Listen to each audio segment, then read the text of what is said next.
Se trasladaron a Francia, de acuerdo con un reporte del Instituto Nacional de Antropología e Historia, piezas arqueológicas que las sociedades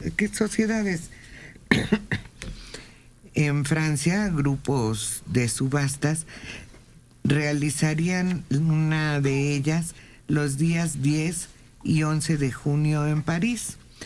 Cuando llegan estas piezas arqueológicas a esa ciudad, los encargados de dar fe de la autenticidad de cada una de las piezas se dan cuenta que de las 46 piezas arqueológicas que estas sociedades subastarían en París, el 65% eran falsas. Uy. Sin especificar de qué pieza se trata, el comunicado del Instituto Nacional de Antropología e Historia resalta que esas 46 piezas anunciadas como procedentes de México y que estas sociedades pretendían subastar son falsas y que no pueden ellos respaldar la subasta en esas condiciones, porque acusarían a la institución de fraude. Sí, es que es una de las industrias nacionales el fabricar antigüedades, fabricar piezas estas piezas arqueológicas. En cada sitio arqueológico te venden imágenes casi indistinguibles de las reales. En el Instituto Nacional de Antropología e Historia hay un taller de reproducción de piezas. Ahí se puede reproducir la pieza más sofisticada, la más antigua, la que tenga mayor detalle, y lo hacen quedando la pieza idéntica. Solo con un sello. Exacto.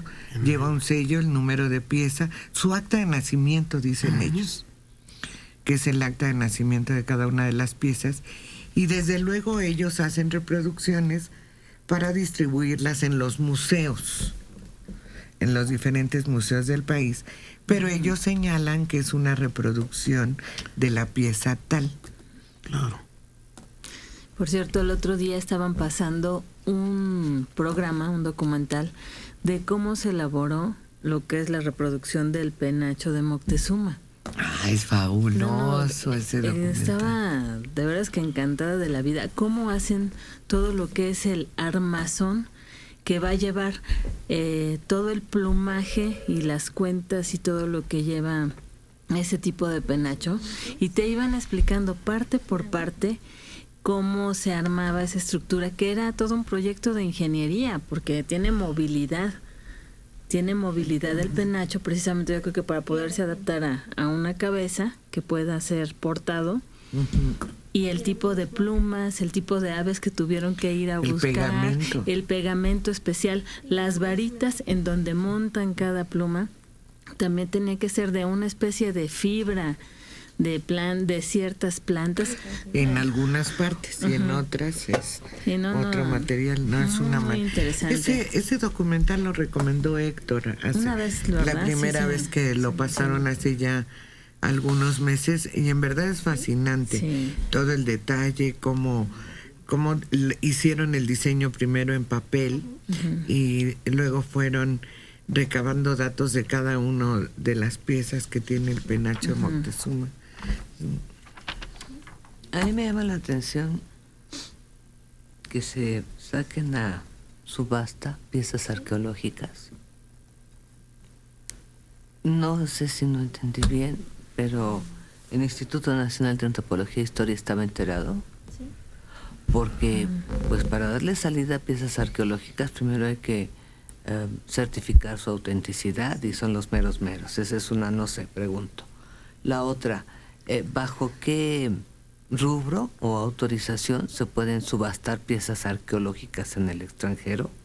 Cuando aquí, si tú tienes una triste piedrita y por alguna situación la encontraste en alguna excavación, te persiguen y te acusan de un delito. ¿Bajo qué forma o figura? Vamos a suponer que vengan de un particular, porque un particular tiene la libertad de subastar en el extranjero piezas arqueológicas. Es pregunta, ¿eh? Fíjate que no lo aclara el cable, pero sí es una buena pregunta para esta sociedad que fue la que tenía en posesión las piezas y las iba a rematar. Y es antropología quien se da cuenta cuando tiene que dar fe de la autenticidad. Ah, no es en Francia. Sí, es en Francia, pero es Antropología e Historia de México sí. se da cuenta allá. Okay. Sí, y es que esa ley pues no es muy antigua, yo creo que es como de los 60 del siglo XX. ¿No es en la época de Alemán? Probablemente, poquito después. Sí, Que recuerdo que pero por ahí Horace así. Baudet metido en el...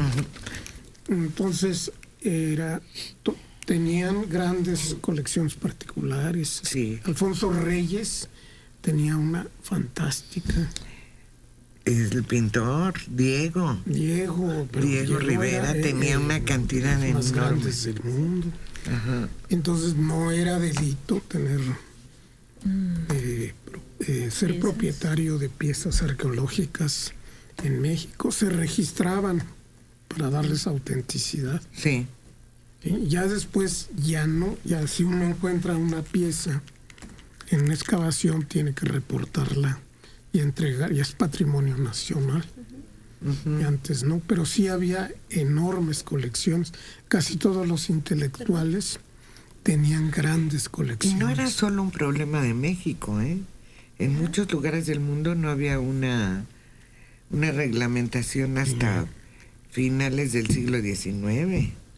Y Egipto, por ejemplo. Egipto perdió muchas piezas por no haber una forma de quedar el gobierno de cada país con sus tesoros arqueológicos. Sí, en un principio al gobierno egipcio, que era musulmán, pues no le interesaba.